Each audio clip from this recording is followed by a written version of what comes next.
Olá, irmãos e amigos, sejam todos muito bem-vindos a mais um vídeo da série Minuto EBD. Sejam todos muito bem-vindos ao nosso canal no YouTube e ao nosso perfil e à nossa página no Facebook. Nós estamos aqui para mais uma vez conversarmos sobre as lições da Escola Bíblica Dominical. Se você é novo por aqui, você já pode se inscrever no nosso canal, curtir a nossa página ou nos seguir em nosso perfil.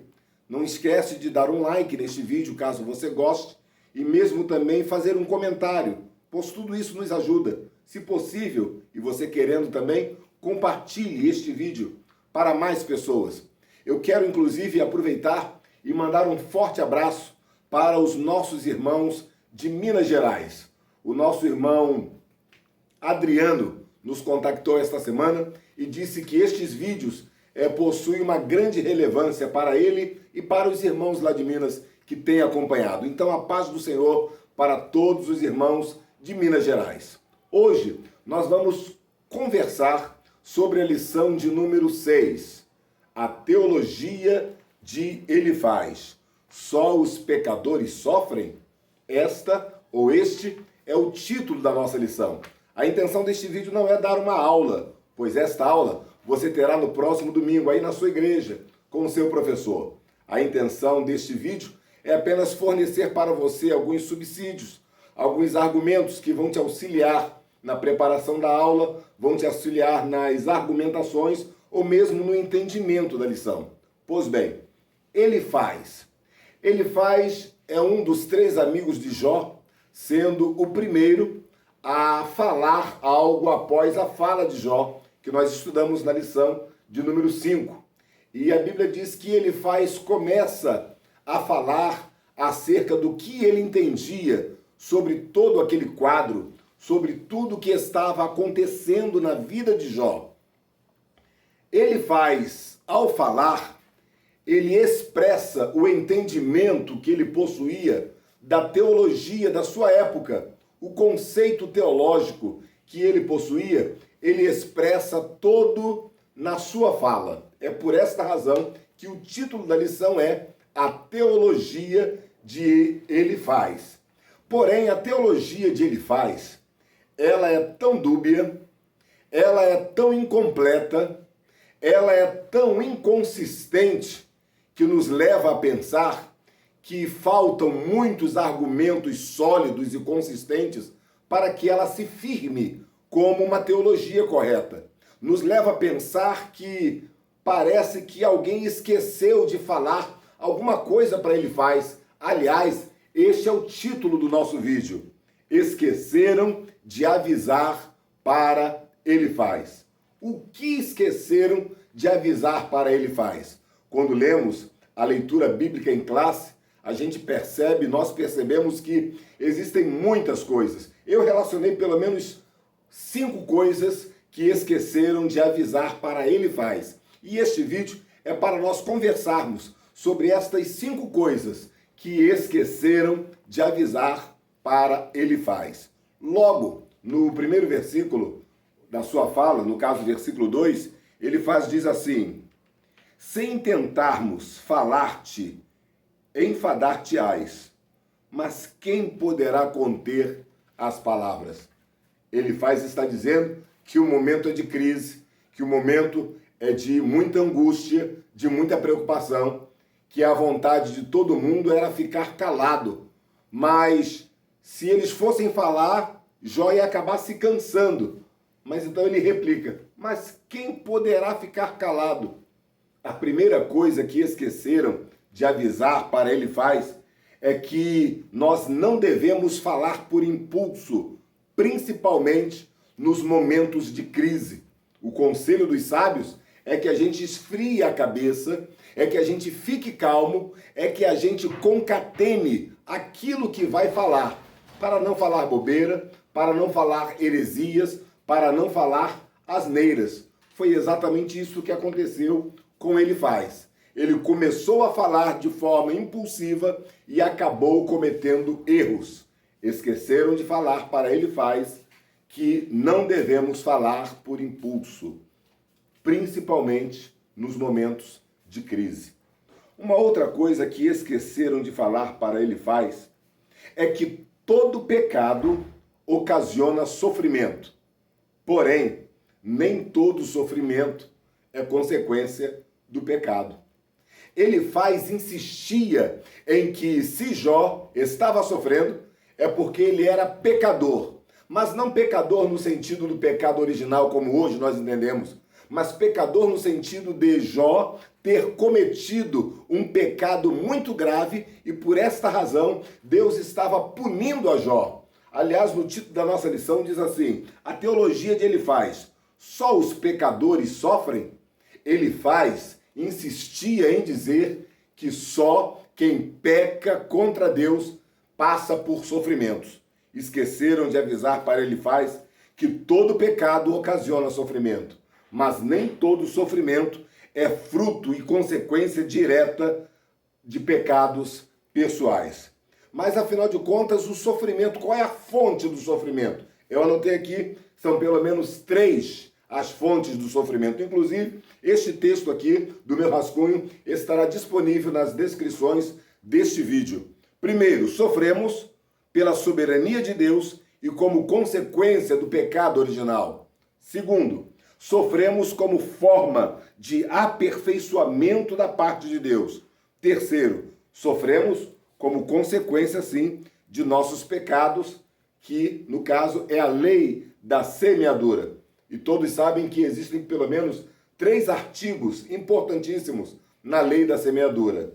Nós colhemos o que plantamos, nós colhemos em maior proporção e nós colhemos em outra estação.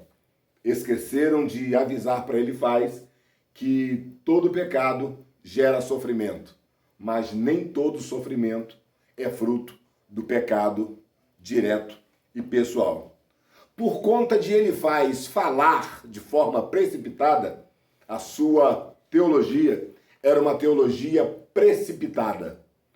Por conta de Elifaz achar que todo sofrimento é oriundo de pecados diretos, a teologia de Elifaz era uma teologia engessada. Mas tem uma terceira coisa que esqueceram de falar para Elifaz. Esqueceram de falar para Elifaz que as nossas experiências ou a forma de vermos as coisas não se constitui em uma verdade absoluta. Veja o que ele diz no versículo 8, está na leitura bíblica em classe. Segundo eu tenho visto, os que lavram iniquidade e semeiam mal, cegam isto mesmo. Percebam que Elifaz diz assim: segundo eu tenho observado, segundo eu tenho visto, segundo eu tenho acompanhado, a teologia de Elifaz era totalmente pessoal. A teologia de Elifaz era totalmente baseado em suas experiências. A teologia de Elifaz era totalmente baseada naquilo que ele achava, naquilo que ele pensava, naquilo que ele concluía. Esqueceram de avisar para Elifaz que a forma que nós vemos as coisas ou as nossas experiências não se constituem em uma verdade absoluta.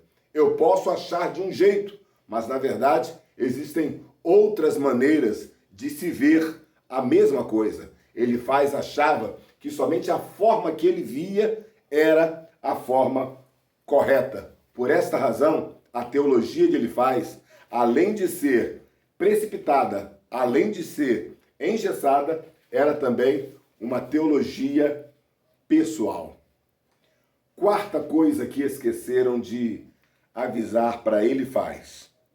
Esqueceram de avisar para Elifaz que o nosso conceito pode estar inteiramente correto, porém, ele pode ser apenas uma parte da verdade, ou pode ser uma verdade que não se aplica ao fato em questão. Elifaz achava que aquilo que ele pensava era correto, que a forma que ele via as coisas era correta, porém, aquilo que ele achava poderia ser ou a metade da verdade ou uma verdade completa, porém que não se aplicava naquele fato em questão. A teologia de Elifaz era uma teologia incompleta. Aliás, nesse quesito, a teologia de Elifaz, ela se parece com pelo menos três, que eu vou chamar de teologias, com três teologias de personagens bíblicos. Por exemplo, a teologia de Elifaz, ela muito se assemelha à teologia dos tutores de Josias. Você se lembra em 2 Reis, capítulo 22, versículo 11, diz a Bíblia que Josias, o rei de Israel, ele leu o livro da lei. Por quê? Porque o sacerdote Ilquias havia achado o livro da lei lá no templo. Entregou este livro da lei para Safã, o escriba, o escrivão, e Safã leu este livro para Josias, o rei. Quando Josias ouviu a leitura do livro da lei, a Bíblia diz que ele ficou pasmado com medo dos castigos que viriam por conta da desobediência do povo. O que nos traz a atenção é que nos parece que até então os tutores de Josias leram para ele apenas a parte boa da lei, apenas as bem-aventuranças, apenas as bênçãos. Infelizmente, a teologia de muita gente só fala das bênçãos, só fala das bem-aventuranças, só fala dos privilégios e não fala dos castigos dos desobedientes. A teologia de Elifaz era incompleta e muito se assemelhava à teologia dos tutores de Josias. A teologia de Elifaz, por ser incompleta, também muito se assemelhava à teologia dos fariseus. Lá em Lucas capítulo 11, versículo 42, Jesus disse assim: mas ai de vós, fariseus, que dizimais a hortelã e a arruda, e toda a hortaliça, e desprezais o juízo e o amor de Deus. Importa fazer estas coisas e não deixar as outras. Jesus estava dizendo que a teologia dos fariseus era correta, mas era incompleta. Eles deveriam dizimar a hortaliça, eles deveriam dizimar a hortelã e a arruda, mas eles não deveriam se esquecer do juízo, da justiça e do amor de Deus. Muitos de nós interpretamos a teologia de uma forma engessada, de uma forma incompleta, e nos esquecemos de outras coisas que também fazem parte da teologia. Aliás, Jesus, quando ele veio, ele estava mostrando para os fariseus, para os escribas, para o próprio povo, que a teologia, ela deveria ser aplicada não apenas em sua letra, não apenas naquilo que era dito, mas também no espírito e na alma humana. Inclusive, a teologia de Elifaz, nesta questão dela ser incompleta, em muito ela se assemelha com a teologia dos religiosos na época de Jesus, os legalistas, aqueles que o que valia era o que estava escrito. Então Jesus, lá no capítulo 5 de Mateus, ele começa o seu sermão dizendo: ouvistes que foi dito pelos antigos? E eu coloquei aqui uma série de versículos que eu, como disse, está aí na descrição.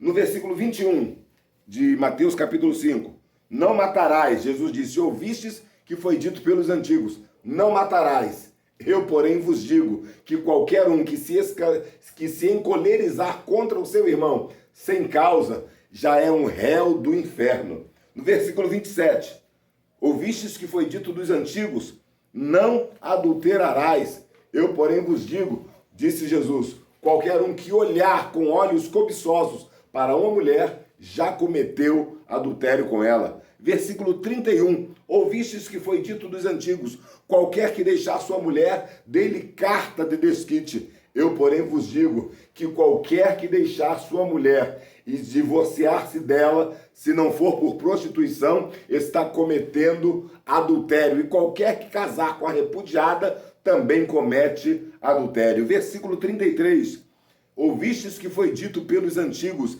não perjurarás.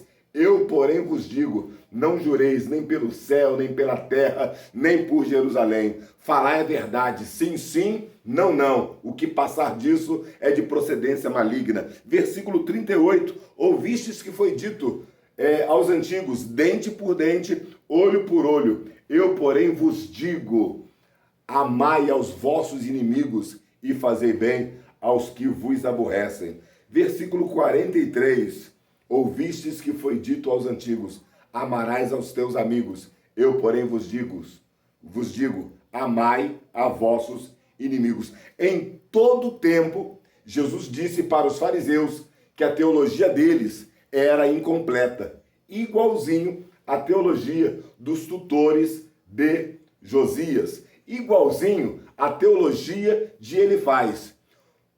Os pecadores sofrem? Sim, sofrem, mas nem todos que sofrem são pecadores no sentido de terem agredido diretamente a Deus com os seus pecados. Esqueceram de avisar para Elifaz que todo pecado produz sofrimento, mas nem todo sofrimento é fruto direto do pecado.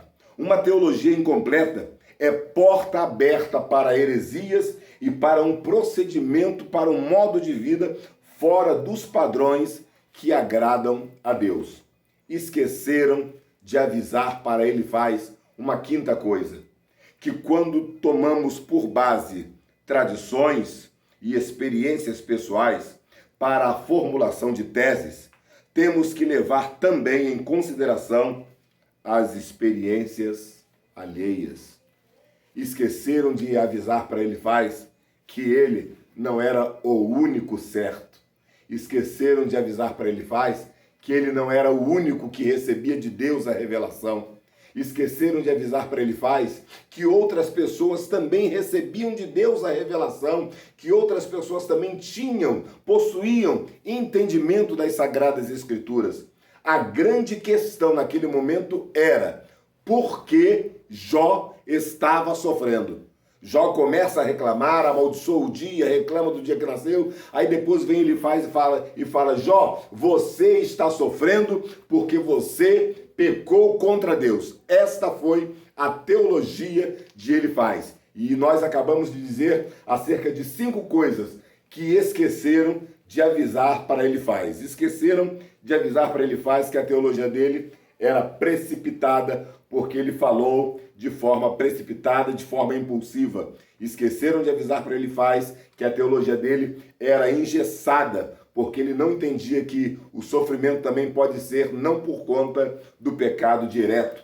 Esqueceram de avisar para Elifaz que a teologia dele era pessoal, que nem sempre as formas de vermos as coisas se constituem numa verdade absoluta. Esqueceram de avisar para Elifaz que a teologia dele era incompleta, porque o que ele estava dizendo poderia ser verdade, porém poderia ser a parte de uma verdade ou uma verdade que se aplicaria em outros aspectos. Esqueceram de avisar para Elifaz que a teologia dele era individualista, porque ele achava que ele era o único certo.